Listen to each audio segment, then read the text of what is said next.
শেষ দিনে ব্যাপক প্রচারণা চালিয়েছেন আওয়ামী লীগ ও মহাজোটের প্রার্থীরা। জনগণের রায়ে নৌকা আবারও ক্ষমতায় আসবে বলেও আশার কথা জানান তারা।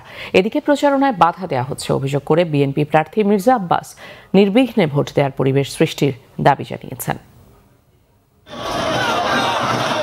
শুক্রবার সকাল ৮টায় শেষ হচ্ছে নির্বাচন কমিশনের বেঁধে দেয়া নির্বাচনী প্রচারণার সময়সীমা। শেষ সময়ে প্রার্থীরা চষে বেরিয়েছেন নিজেদের নির্বাচনী এলাকায়।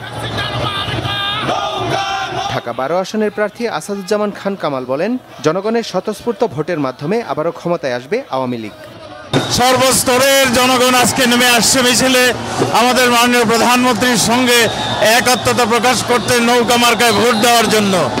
আমি মনে করি নৌকার নিরঙ্কুশ জয় হবে এবং আগামীতেও মাননীয় প্রধানমন্ত্রী জননেত্রী শেখ হাসিনা প্রধানমন্ত্রী হবেন।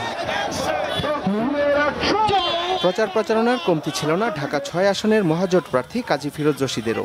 সংক্ষিপ্ত পথসভায় তিনি বলেন, নির্বাচিত হলে অসম্পূর্ণ কাজ শেষ করবেন। আমি নির্বাচিত হলে কার উপর আমি জুলুম করব না, কার বন্ধ অত্যাচার করব না, সবাইকে সমান চোখে দেখব। সমস্ত দল, সমস্ত মানুষ আমার কাছে একই রকম।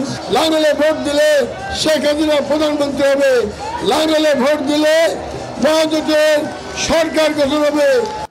এদিকে নির্বাচনী প্রচারণা করতে না পারার বিষয়ে নিজ বাসভবনে কথা বলেন বিএনপি প্রার্থী মির্জা আব্বাস। আমার এলাকায় যে পরিস্থিতি সৃষ্টি হয়েছে, এহেন পরিস্থিতি মোকাবেলা করার জন্য আমি প্রস্তুত ছিলাম না। আমি প্রস্তুত ছিলাম ভোট যুদ্ধ মোকাবেলা করার।